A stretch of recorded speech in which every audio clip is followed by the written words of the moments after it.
It's time! What's kicking, everybody? We are back for another episode of Picking Fights. I'm Keith. Up top is my friend Tom. Tom, how are you today? I'm doing good. I've been called the top before, so not a stranger to this position. How you doing down there, Keith? I was just trying to figure out a different way. Because, typically I say I'm joined by my friend Tom. I was just trying to switch it up, and then you had to take it there. Come on. But I'm doing well. It's Monday. Might have noticed we're a day later than typically we are, but we have lives. But we're happy to be able to crank out this episode and be here with you on a Monday anyway. Not much of a life, but some little semblance of it. Speak for yourself. Speaking for myself and only for myself. But yeah, we're here. Just want to remind everybody, please like, comment, subscribe, shoot something in the comments if you want to talk to us. You can listen on Spotify if you can't watch the whole thing on YouTube. Follow us on Twitter at _picking winners. And then our names are right there as well, at Picking Keith and at Picking Fights Tom. All right. We were pretty successful last week. I had a lot of good dogs. I had David Onama winning. Got the finish. I had Jack Jenkins. That was a big one. Yeah, I was really, really high on Jack Jenkins. If you follow me on Twitter, if you've been watching, if you caught last week, I was super high on Jack Jenkins. He was like plus 170 by, the time that the lines closed, depending on the book that you use. And he went out there and he did his thing. So that was great.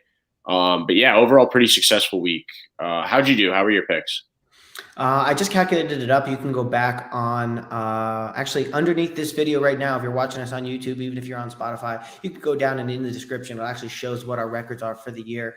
I think we're both sitting around 62, 63%. So not as good as last year. Last year we hovered right around 70 for pretty much the majority of the year. So we have a little bit of work to do on the second half of 2023 to try to get back to that point. But last week I think was a starting point for us. I think I went 6-3, you went 7-3. Like you said, a couple of those were underdogs that you called out that everybody was heavy on the other side. Jack Jenkins most notably. So I think we're primed here to rectify those records, get back into that 65, 66, coveted 67% and plus range.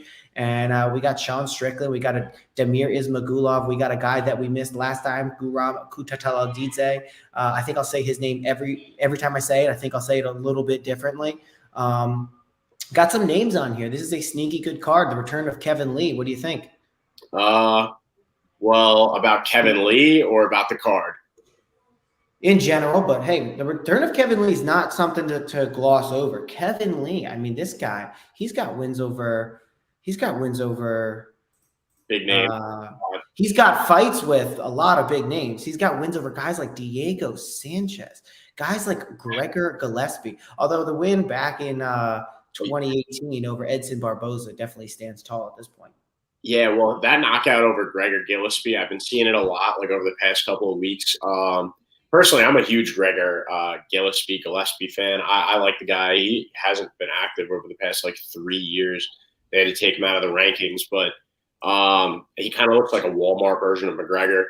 But brutal knockout. Ever since the UFC announced that Kevin Lee was coming back, they've been running that on Instagram and TikTok and everything. But Kevin Lee did have a lot of success in the UFC and was really hovering towards that upper echelon of the lightweight division. Then he ran into Tony Ferguson. Yeah, exactly. I was going to say he dropped off after he met Tony Ferguson, but the guy did his time over at Eagle FC, brief stint over there. There was talks when he signed over there that he could come back to the UFC. And out of all the people that have left the UFC, recently, he's probably one of the more notable people to come back. But I don't think he's going to have much success this week. Good for him, though. Well, no, and that rolls us right into our prelim notables to kick off the show here. Here's our prelim notables.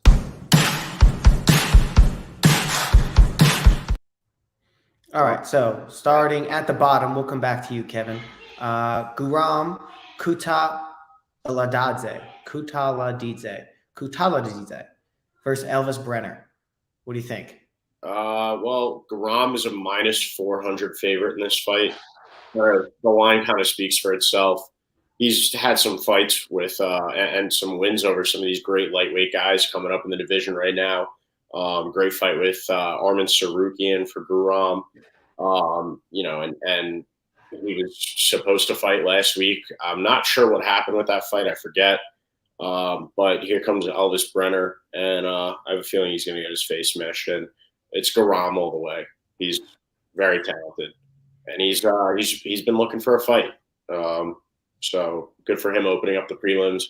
Not many people are going to be watching it, unfortunately.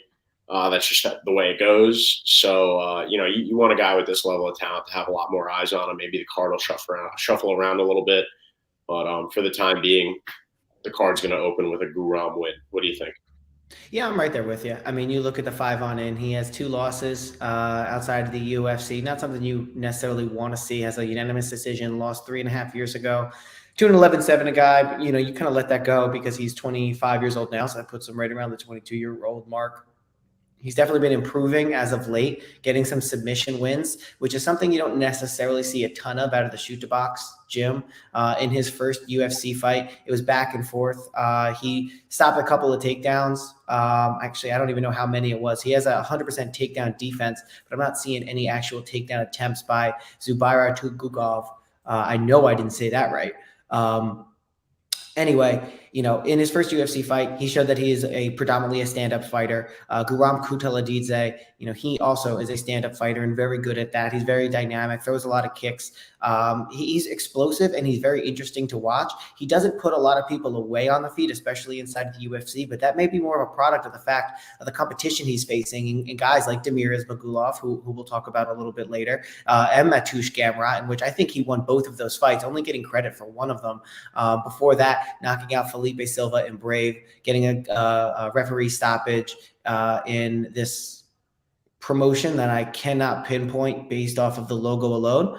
But anyway, for Guram, I think he's a really exciting fighter, up and coming. I think the UFC is interested in him. I think fans will be very interested in him and his style. And I think his competition is far exceeds what it's going to be this week. So I think he'll be able to defend any takedowns that Elvis Brenner is going to send his way. Again, he's been able to defend takedowns and look really good against guys like Mateusz Gamrot and Damir. So I really don't have any worries about Guram. A couple of people around the MMA universe, MMA world, we're a little bit nervous about Guram potentially being a -400 favorite coming into this fight. There are guys who are stepping in on short notice who have been getting victories lately, but if my memory serves me correct, Guram is actually the guy stepping in on short notice, even though he was scheduled to fight last week or the week before. Elvis Brenner had a fight with Jordan Levitt, get pulled out. Here comes Guram Kutateladze, who's got good grappling.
Oh, I'm currently still live. Oof. All right, dead air for a little bit there. I don't know what just happened. All right, you're back. Can you hear me? Yeah, I could hear you. I didn't know if that was on my end or on your end, Definitely my end. I just checked Twitter to see if the video is still going, and it was just me looking at my phone for like 30 seconds. Well, I have that we're live for the past 10 minutes and 26 seconds. So All right, cool. we're back from intermission. I guess we can call that. Yeah. So we're both going with Guram this week. Next up, let's talk about Alexander Romanov versus Blagoy Ivanov. I'm going with Alexander Romanov. I wouldn't say an easy pick for me, but Alexander Romanov is so well-rounded. He's been out for 3 months. Did lose his last fight by knockout to Alexander Volkov, but Volkov is great competition. Lost the fight before that to Marcin Tybura, also very well-rounded, great competition. But Alexander Romanov does have heavy hands. He's willing to strike with guys, and his wrestling is pretty complete. He can go for submissions or TKOs with a little bit of ground and pound from the ground. He's not like super intelligent, and he can be a little bit sloppy like a lot of these mid-tier heavyweights are, but he's definitely less sloppy than Blagoy Ivanov. He's that like slight bit more intelligent, not as wild, I think, as a lot of these other heavyweights, and has a huge wrestling advantage here. Younger guy, more well-rounded, more skill, more intelligence. So I'm going with Alexander Romanov here.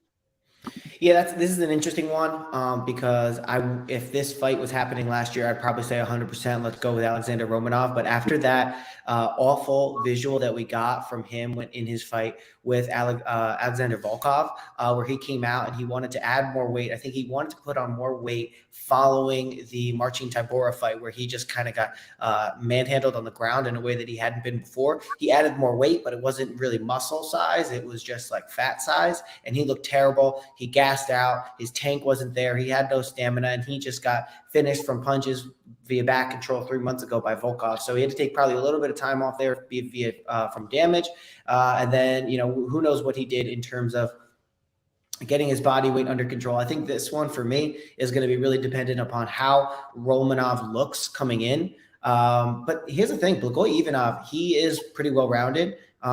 He has the exceptional talent of being able to take punches right off the face and keep going. So he's got that Marvin Vettori kind of, that Josh Emmett style of being able to take abuse and keep coming forward. And Romanov, we've seen him, get a lot of finishes, usually rely on some grappling, take the guy down, use some ground and pound on the ground, and just, kind of maul the people, maul his opponents once they get down there. I'm not so sure that he's going to be able to do that to Blagoy. And as the fight goes on, I don't think Romanov at this new weight, I don't think he's if he's going to cut all that weight in 2 months.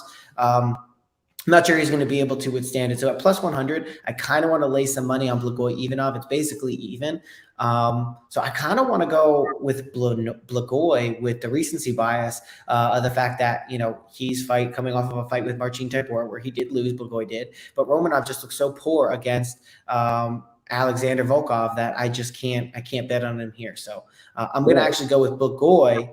And just on the sheer fact that I don't think Romanov's going to be able to finish him, and Blagoy is just going to stay in there. And I think as the fight gets, even towards the end, I think he's going to be, he'll still be there, and Romanov is going to have some trouble. Although if Romanov, 4 years younger, a little bit of a bigger guy, if he comes in here looking like Romanov of 2022 or 2021, that's immediately where my money's going to go. Yeah, for sure. I mean, he definitely was rolling up until those last 2 fights. Like, he was on a good streak. But and then also you got to take into account, Juan Espino, Jared Vandera, level of competition is going on. Sherman, right?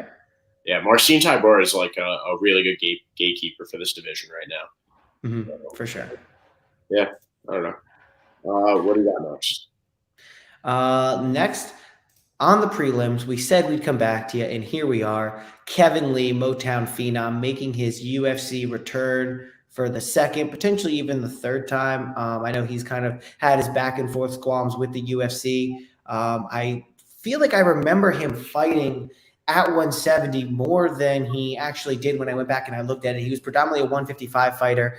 When he runs into that top level of the division or somebody who's got competent grappling skills, Kevin Lee really falls off there and isn't able to get those wins. And I think that's what's going to happen here against Rinat Fakhretdinov. He's a guy who is a true 170 pounder versus Kevin Lee, who at 5'9" is going to be undersized for 170. And he's the poster child for, that what 160, 165 could be. I just don't think he's going to have much success at 170. Now, he is only 30, going on 31 years old. He does have a great 77-inch reach, and he is training at a TriStar. So, it is a really interesting matchup here for Kevin Lee, but I don't think he's, drastically improved his game to the sense where, if there's going to be a guy who's got competent grappling skills and is able to negate Kevin Lee and then has somewhat of an advantage on the feet, because most people do at this point against Kevin Lee, against, top 15, top 10 in 170 or 55, I just don't know if Kevin Lee can compete. It'll be interesting to see, but because of the activity inside of the UFC, being Russian and having a good grappling game, I think Fakhretdinov is going to get this one done. I always like that, like where somebody is from is one of your qualifiers, but it's true. It is very true. But hey, it impacts the mentality, dude. Oh yeah, and well, even deeper than that, like Haitians are really good cross country runners, and I'm sure that living in the mountains probably makes Russian people better. Mm-hmm. The climate or the harshness, better athletes in combat. But yeah, Kevin Lee, I don't see him being like a Cinderella story comeback type guy. He'll probably be back in the UFC for the length of this contract. And he got bullied around the cage by D-Rod. You know what I mean? And not that that's not a slight on D-Rod. D-Rod's a solid fighter, top 10. But I also think Rinat is probably in a similar category, similar conversation. I just don't see Kevin Lee having the improved striking to be able to compete with Rinat on the feet. And I don't think Rinat is going to be out grappled by Kevin Lee. So I'm just concerned in both areas that this fight could take place for Kevin. Yeah. Before we move on to the main card, I just want to mention, easy parlay leg. Yana, formerly Kunitskaya, now Santos versus Kyle Rosa to go the distance. Very easy pick. The line's probably going to be absurd, but it's definitely a great parlay line. All right, you ready to move up to the main card? All right, let's go. Main card time. Let's do it.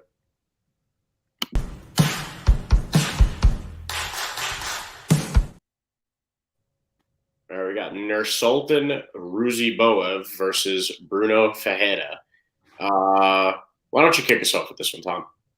Yeah, a lot of people are very high on Bruno Ferreira, Hulk. And rightly so. You look at his 5-on in here, outside of the UFC, fighting a guy with the same last name. I don't know if there's any relation there, but, very, very active outside of the UFC, gets into the UFC off of the Contender Series, gets a knockout there. Then in his first UFC fight, knocks out Gregory Rodriguez, which talk about, being thrown right into the fire off of the Contender Series. And you get Gregory RoboCop Rodriguez, who was on a tear up until he ran into Bruno Ferreira and just got demolished and not even knocked out. We saw Gregory Rodriguez have, take an incredible amount of damage and still stay with it. So for Ferreira to be able to knock him out in his first official UFC fight is really, really interesting. And Nursultan Ruziboev, all right, I'm just not going to get his name right. And I don't want to call him by his nickname of Black. Like, I just feel like there's some sort of... Yeah. That's the guy from Uzbekistan that's fighting out of Pennsylvania, Nursultan. He's a really good. He's fighting out of Renzo Gracie in Philly. He is a grappler by trade. I believe this is his first UFC fight. So, as of late, there's been a lot of conversation about people making their UFC debuts and not doing well. But more recently, looking at the past month, I think there were a couple of fighters who made their UFC debuts and actually got wins. And I don't know if this is going to be one of them. This is a really, really interesting fight. We haven't seen Ferreira have to put out too much grappling defense or have to put that on display too much. So we don't really know how he is inside of the UFC at the grappling game, but we do know he's got a very, very strong stand-up game. And as for the fighter nicknamed Black, it's going to be interesting to see where he stands in terms of being able to start on the feet and be able to try and get Bruno Ferreira down, and how does Bruno Ferreira respond? Because every fight starts on its feet and Bruno Ferreira does have that UFC experience, I'm inclined to take Bruno here. I'm going to rely on the Tapology votes, which 76 have him winning this fight. Of the 862, 84% of those have that by knockout, which is probably where I'm going to go to. But I would say I'm because there's so many unknowns and so many variables, this isn't necessarily one that I would feel confident putting money on or betting on.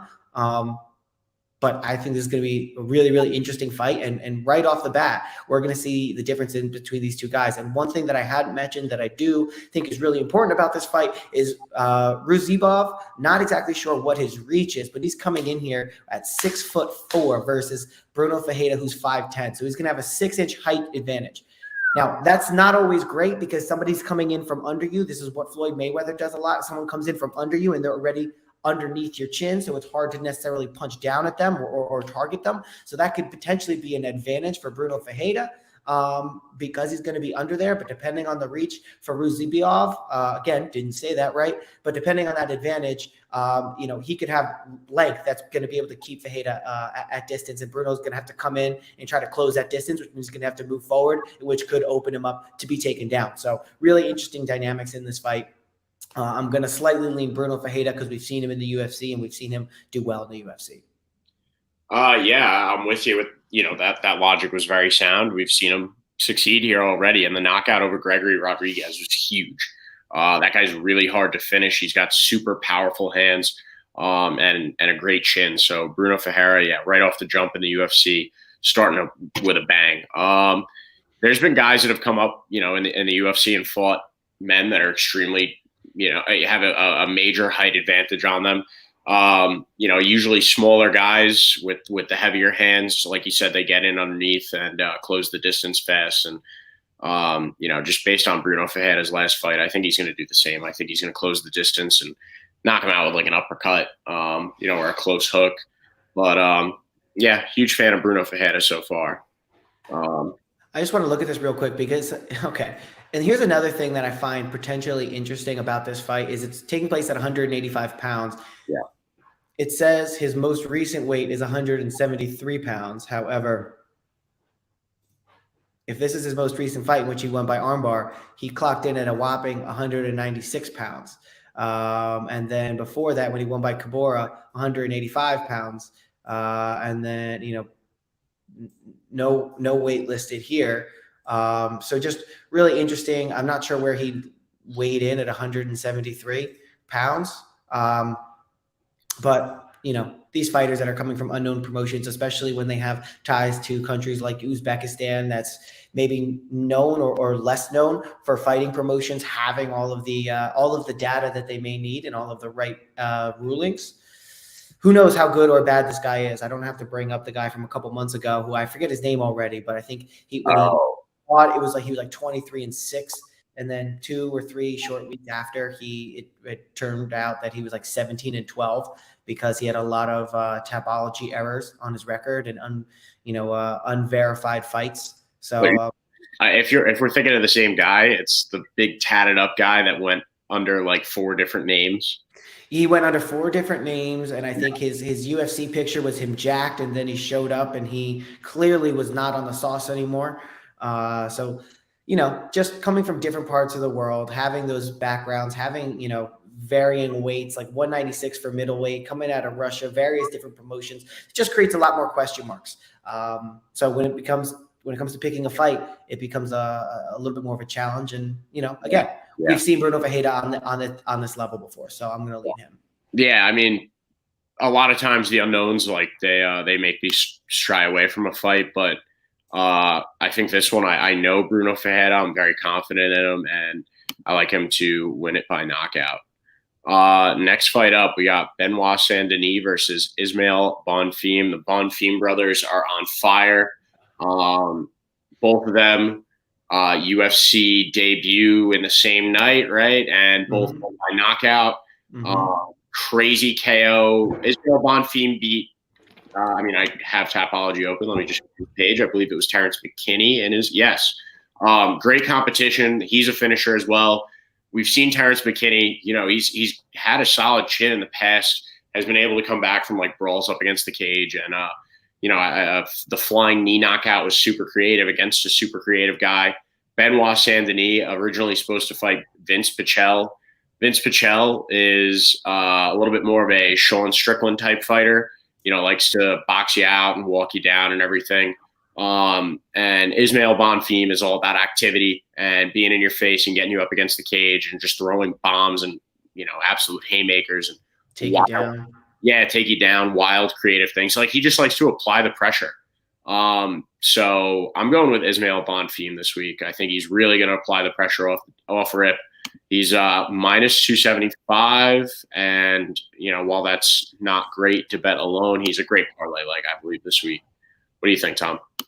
Yeah, there's a couple really high favorites that some people would classify as no-brainers, and other people would classify and want to maybe shy away from them. This is not one where I want to shy away from. Now, I think it's going to be harder for Ismail Bonfim to finish Benoit Saint Denis. I forget. Well, no, I don't forget. I have Tapology up right in front of me, as you so eloquently stated. Elijah Zaleski. I remember that fight, Benoit Saint Denis. They kept referencing the fact that I believe he was a part of the French military, and he has that never say die attitude, that his face could be swollen up like Josh Emmett. He's going to still keep coming for you. So I think that that's going to be a aspect of his game that we're going to see, just like we saw with Josh Emmett. And actually that started to win the crowd over in the fourth and the fifth round. I don't think Benoit Saint Denis in the 2 or 3 rounds is going to be able to win over the crowd or be able to just walk through all of the damage. I don't know that it gets finished, honestly, because he's got such a strong mentality and he's got such a diverse background from being in the military for France. Now, it is France,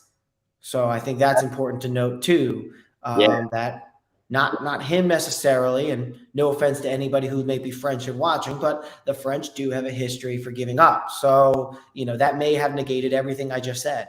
When was their last military success?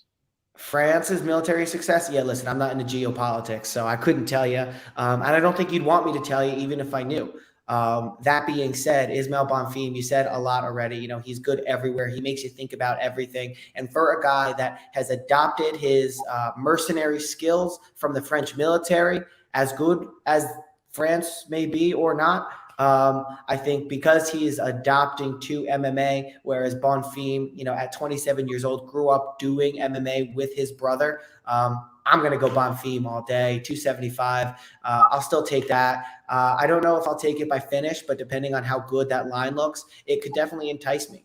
So I like Ismail Bonfim to get this one done. At 275, I feel confident in it. I don't feel any issue laying, 2, 3, 4 units, even if you're only getting, 1.25 back, just because I feel confident in him and his diversity of skill set, his ability to knock people out, finish fights, and get it done really anywhere it goes. He's a younger fighter. He hasn't shown an issue with gassing out. Actually, he's not the younger fighter. These guys are the exact same age. But he's been fighting, in MMA longer. He's got better experience, almost double the experience, 10-1, 11 fights compared to 19-3, 22 fights. So I'm going to go with Bonfim here.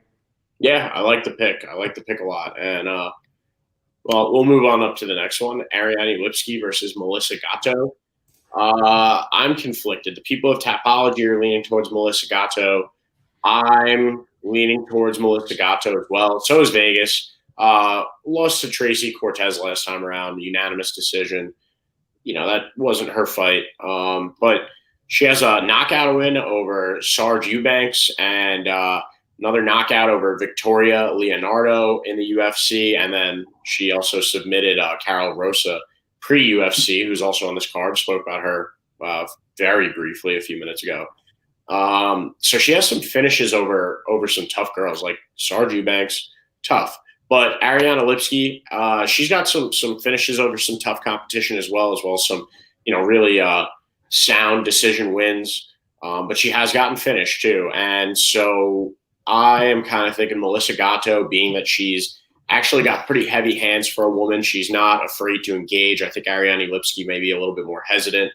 I think Melissa Gatto is going to go out there and maybe not finish Ariane Lipski, but definitely lay the hands on her. And we'll see where this one goes. It's still some questions about Melissa Gatto, still relatively new. This will be her 4th fight in the UFC. And Ariane Lipski, we know. How could you not know her? She's pretty popular for a mid-tier women's fighter, but and for obvious reason as well. I'm gonna go with Melissa Gatto here. Heavier hands. I think she may have the better grappling. What do you think, Tom?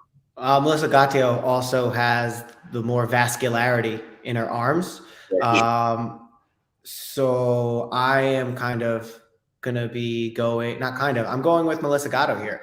I just went back, and as you were talking, I was re-familiarizing myself with Ariane Lipski's resume here. And look, she got into the UFC in 2019. She lost to Joanne Calder-Woodward. They wanted to reschedule that fight. It didn't get done. She went ahead and fought Molly McCann, lost to her. She got 2 fights fall through, got a win by decision, got a knee bar, which really allowed her to stay inside of the UFC. She's a grappler, I think, by trade with a little bit of stand-up. Antonina Shevchenko lost to her. Montana De La Rosa lost to her. Both of those are 2 women who aren't necessarily known for their finishes, more so Antonina. You get a win over Mandy Bohm. You lose to Priscilla Cachoeira after being scheduled to fight her on 2 different occasions, and you get a win over J.J. Aldrich. She looked a little bit better in that fight than previous fights, but I think Melissa Gatto is just on more of a atmospheric or meteoric rise here. She has some good grappling ability that could get her out of any particular trouble that she finds herself in with Ariane Lipski. And Ariane Lipski, I think she's one of those fighters that, is going to get an extra long leash with the UFC because, attractive people typically get more chances. If they suck, people still like to watch them. So I don't think she necessarily sucks, but again, I'm more inclined to go with Melissa Gatto. She's got a variety of ways to get it done. And that last loss against Tracy Cortez is known for her grappling ability. So if you're going to get out grappled by her, I'm not necessarily as concerned against someone who is a grappling has the grappling acumen of Ariane Lipski. So I think Melissa Gatto's got this one. I don't know if it'll be by finish because Ariane Lipski doesn't typically lose via submission. She does lose via KO, TKO. So I don't know that we're maybe going to see that, but hey, if Melissa Gatto can knock out Sarah Banks by KO, TKO, she can knock out Ariane Lipski. So for all those reasons, I think there's a way, I sound like I have a stutter. There's way more opportunity for Melissa Gatto to get it done in a diverse, diverse element, diverse way, diverse, whatever. yeah. Gatto's going to get it done. How many times do you think Melissa Gatto has been tested by USADA since she's coming to the UFC? With a picture like that, I would imagine USADA would get all over her. Yeah, she's ripped. All right, next up, Max Griffin versus Michael Morales. Michael Morales, young guy, 24, coming into the UFC, 2 knockouts right off rip. Had a good win in the Contender Series too, but debuted against Trevin Giles, knocked him out. Fought Adam Fugit, knocked him out. Minus 220 favorite here against Max Griffin, who's 37. He's had a really good career in the UFC as well, though. Hasn't fought top tier guys or anything, but a good win over Carlos Condit, a couple of knockouts under his belt. A nice fight against Tim Dirty Bird Means the last time around. But Michael Morales I think the ceiling is very high for him. I think in terms of where he could go in the UFC. What does Michael Jordan say? I always say the ceiling is the ceiling roof. is the roof. Yeah. This guy coming out of Mexico or training out of Mexico, fighting out of Mexico. Says he's originally from Ecuador here, but Mexican fighters or fighters that train in Mexico are also on the rise right now. I like the potential out of this guy. There's a reason they're matching him up with Max Griffin so early. And he's also a minus 220 favorite. Everybody seems to be pretty confident in him. And Tapology even thinks he can go out there and get the finish. He's got very precise punches, and his timing is unreal. Great counters. Against a guy like Max Griffin, I don't know if he's going to finish him. Max Griffin doesn't get finished often. He seems to be the guy doing the majority of the finishing. I'm going to go with Michael Morales here. What do you like, Tom? Yeah, we talked about earlier on the card how there are some big, I guess what some people would consider no-brainers, and then other people would be a little bit tentative to take those no-brainers because of the matchup. This is one where I actually would be tentative to take it because Michael Morales is 24 years old. Tijuana, Mexico, Ecuador. Those are fighters that they don't have a lot to prove right now, but they feel like they are on that rise. So anytime a fighter steps in there, there's a different air of confidence, and they don't want to be the fighter to kind of, have a little bit of a drop off from that, I need to just start over. I feel like everyone who's either a Mexican fighter or an Ecuadorian fighter doesn't want to step in and be the first one to lose or potentially start that area of the world on a potential negative or a downswing. Michael Morales, he's really young. He's been knocking out people. He's going to come in there and his confidence is going to be high. And I think that we could potentially see an adrenaline dump from him in the first round and a half, to where Max Griffin, with his level of experience, with his amount of time inside of the cage, 37 years old, that he's going to be able to, have that stamina to carry him all 3 rounds of this fight. So I think if the fight goes beyond the first round, I would think it would swing a little bit more into the Max Griffin corner. But I'm a little bit concerned, and I don't know if it's going to be able to do that because of the power of Michael Morales. He does have a solid ground game. He has looked like a world beater, this kid has. But again, he's only 24 years old, going up against someone who's 37. You may have a better tank, but you also may suffer that adrenaline jump. So for those reasons, I'm going to be going with Michael Morales. I'm not going to actually be betting on it because there's just too many questions in here, especially when a fighter's really young. I always get concerned about that. You feel comfortable betting on a fighter 26, 27, 28 and above. And then once you get to 32, 33, 34 is where you start to get a little tentative on them. 37 years old at 170 pounds for Max Griffin. He's really getting into that a little bit concerned area. He is 4-1 over his last 5, including a very competitive fight with Neil Magny. And we know how long Neil Magny can be and how tough he can be. I think Max Griffin is well-rounded, but at this point, I think he's starting to lose a step. I don't think his speed is there where it initially was, and I think his head movement is taking a bit of a dip. He can sometimes leave himself open to be hit, and you don't want to be hit by Michael Morales, as we talked about, knocking out Adam Fugit and knocking out Trevin Giles. This is one thing that I don't think we've seen before on Tapology, and I looked around to try and find it. Keith, tell me if I'm wrong. Have you ever seen a fight night weight metric? No. What is that? So, and it's only on this one fight. I'll have to go and look at maybe other fights on Ngannou Game, UFC 270, have it. But not only does it have his weight, 170 pounds, and what he weighed in at, he has his fight night weight of 190.4 pounds, which is a gain of 20.4 pounds overnight. They also have his disclosed pay and win bonus. So really interesting here, knowing that he's going to gain 20 pounds. And in 170, I'd be interested to see that list because that's not an insignificant gain at all. Yeah, I've never seen them put that on any fights on here. I don't know. I mean, I also really haven't been looking, but that is very interesting. I wish they would include that more. Yeah. They have, okay. He only gained 3 pounds.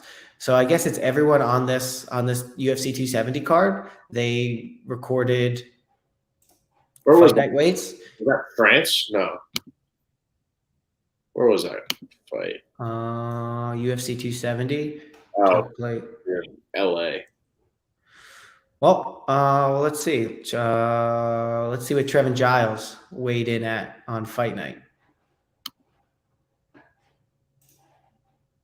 182, only gained 12 pounds. So it will be interesting to see if that's something they continue to, collect here, because that would definitely be very interesting when going about, picking these fights, knowing how much or how little these guys actually gain or lose when it comes to fight night.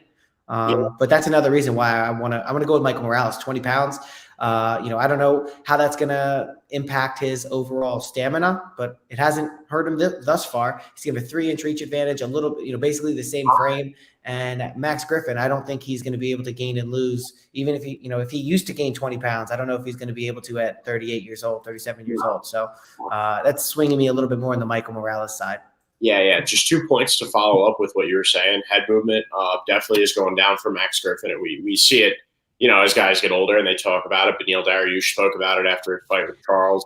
Jordan Masvidal spoke about it. You still see things coming, but you process them a lot way harder to get out of the way. And the other thing about like that weight metric, the regained weight, I don't know if I like that. I like the little bit of, Gamesmanship.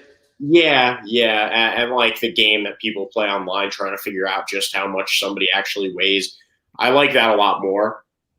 If you know, then it kind of it does away with a lot of the mystique. But let's move on up to the co-main event: Damir Ismagulov versus Grant Dawson. I like Grant Dawson a lot. Don't think he's going to win this fight. Damir Ismagulov, very talented, very well-rounded. He's given some really hard fights to some guys like Guram. We spoke about that before. Rafael Alves, Thiago Moises, and then most recently a loss to Arman Sarukian. But that was a great fight for Damir Ismagulov. Just Arman is so well-rounded and so talented. I think the most important thing pertaining to this fight is that Grant Dawson is going to have to finish Damir Ismagulov to get him out of there or to get out with a W. Grant Dawson is a finisher. He's been finishing a lot of people, by ground and pound, TKO, submission. But Damir Ismagulov is way too talented and way too intelligent, methodical to get finished by Grant Dawson. Damir Ismagulov is, another guy in the lightweight division with a name that I don't know if it'll ever be a household name. Just it's hard to say. Yeah, getting the average person to say Damir Ismagulov, like, oh, my favorite fighter is long-winded, full of syllables. It's tough to market a guy like that, but he is starting to float towards that like upper echelon of lightweight fighters. A great performance here could catapult him, but I think Damir Ismagulov is going to win by decision. What do you think, Tom? Yeah, I agree with you. I think Grant Dawson, when it really boils down to it, I think Grant Dawson doesn't have as good a grappling as Damir Ismagulov does. Damir Ismagulov has faced just as good, if not better, takedown attempts from other people inside of the UFC, mainly Arman Sarukian and Guram Kutateladze. Maybe less so Guram, more so Arman Sarukian. But I don't think either of the, I think both of those two guys are going to pose more of a threat to the takedown than Grant Dawson does. And I like Damir's ability to stay up on the feet in both of those two matchups. And then when it comes to purely striking versus striking, I think Damir also takes it. So I don't know if Damir is going to finish Grant Dawson. I don't think Grant Dawson is going to finish Damir Ismagulov because, in my opinion, the way that would have to happen is he would have to hurt him or take him down and then beat him up on the ground and get that finish. And I think Damir is going to be able to keep his wits about him, whether he's getting a submission attempt against him, he's getting ground and pound. I think he's just too slick on the ground, and he can see that coming in. Similar to what we were saying about Max Griffin, I think Damir at 32 years old is still in enough of a prime to where he can see things coming, get out of the way, defend that takedown, keep it on the feet, be on the ground if he wants to be on the ground. So regardless, I think Damir has basically an advantage in every area of this fight other than, his age. And at 32 years old, I don't think he's past his prime. And I think he's still ascending in the 155-pound division. It's a shame that one of these guys has to lose. But if it's going to be, I think it could be Grant Dawson at 29 years old. You take a loss to Damir Ismagulov, especially if you have a good it's a good fight and it's close. Damir gets the win. Grant Dawson, you can say, hey, look, I belong. I could be up here, and you can fight someone in that same general area. Lightweight is clogged like it always is, so there shouldn't be any an issue with getting fights, especially with people around the same area. If you could say, hey, I just went in and I went 3 rounds with Damir Ismagulov and I look good, especially if he's able to take a round or two on one judge's scorecards at least. I think Grant Dawson, I think both these fighters can raise their stock, but I think Damir Ismagulov is going to get it done because I think he's just a little bit better in everywhere the fight could take place. Yeah, he'll win a couple of rounds on one judge's scorecard. As soon as I said it, I was like, that doesn't make sense because then he'd win the fight, you idiot. So I think he can win. Here's what's going to happen. I think 2 judges are going to give 2 rounds to Grant Dawson, but I think there's a high probability they may be different rounds. That's how close the fight might be. Because when guys are battling for position, when there's a lot of strikes landed, some guys may be landing more powerful strikes, the other guys landing more volume strikes. It's really hard to know where the judges are going to score that. So I think it's entirely possible that Grant Dawson can win 2 rounds, 2 different rounds, but on 2 different judges' scorecards and still end up losing the fight. None of this really makes sense. I think Damir's the better fighter. That doesn't mean he's going to win because the judges, who knows? Yeah, Sal D'Amato might be on the card. Mm-hmm.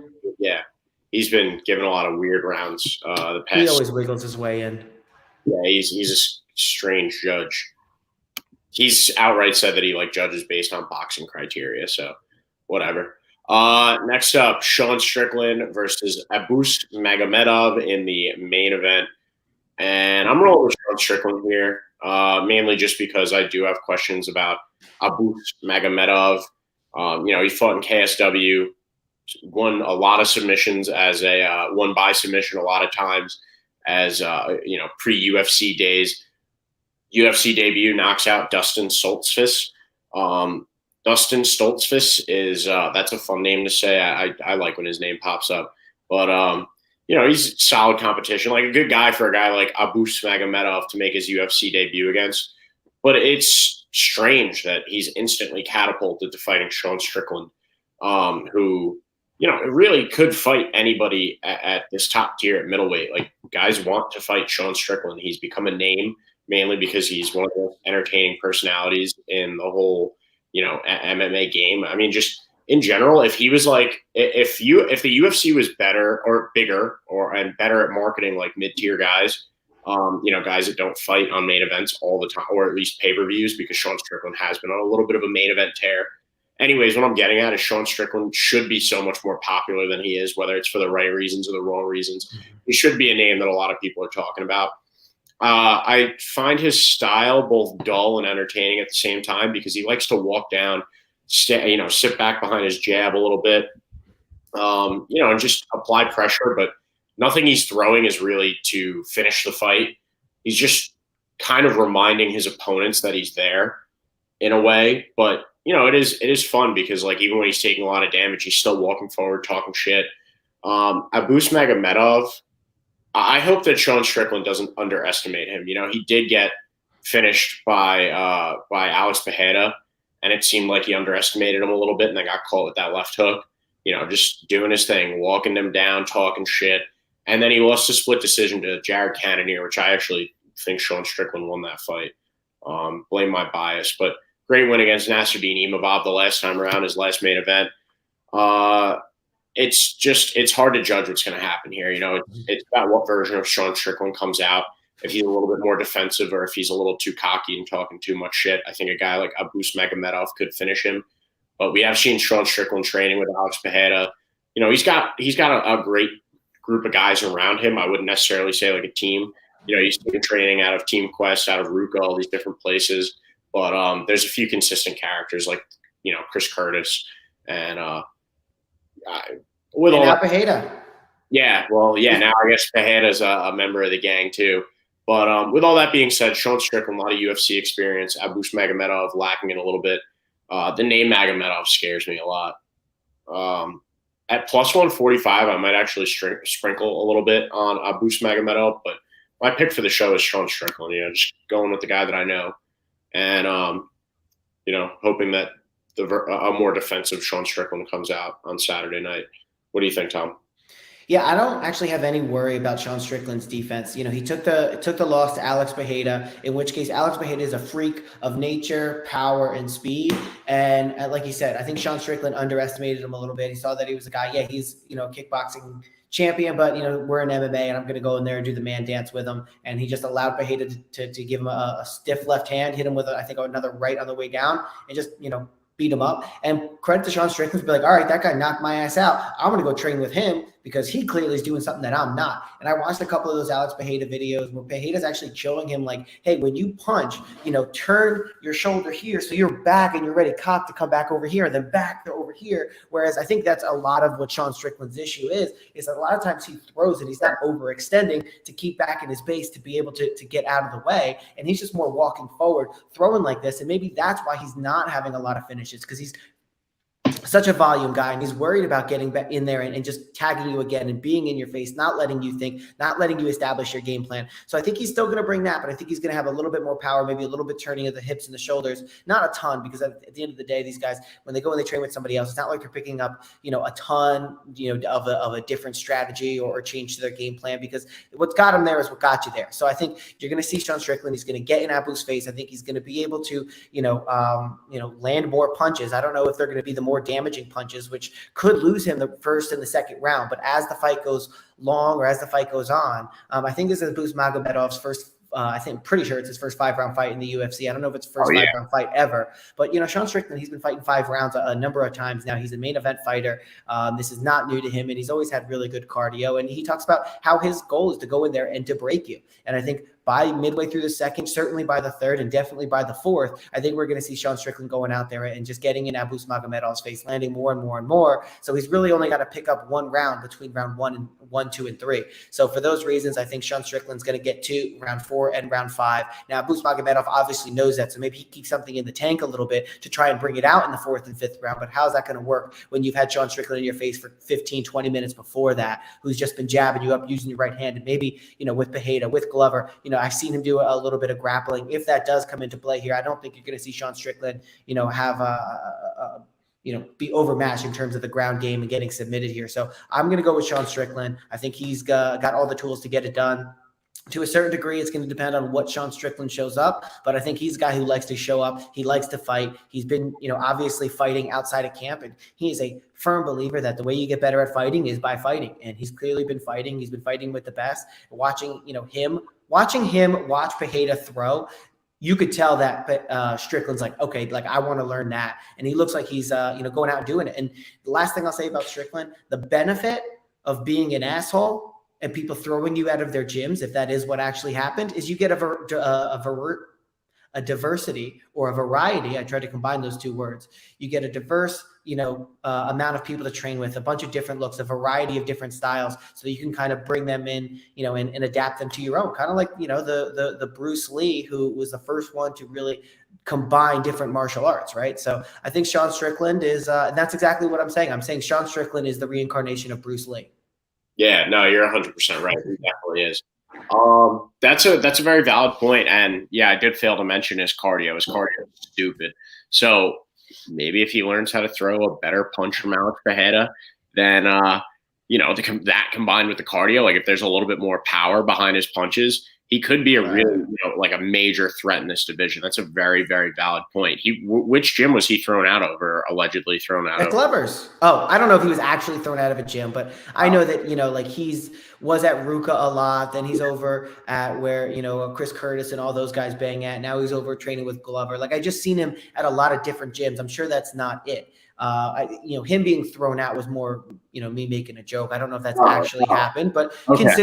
Considering who he is and considering that he's unapologetically himself and he's going to state his opinion, it's not outside the realm, the realm of possibility that he's been thrown out of a gym a time or two. And I think he's even talked about it. He's had to leave, in his words, not mine, that I may have made up, pussies at those gyms. So guys who don't want to stand and bang with him. So I could totally be fabricating this, but at the same time, sounds like it could be true. Yeah, absolutely. All right. You want to kick off the pick rundown? Yeah, let's do it.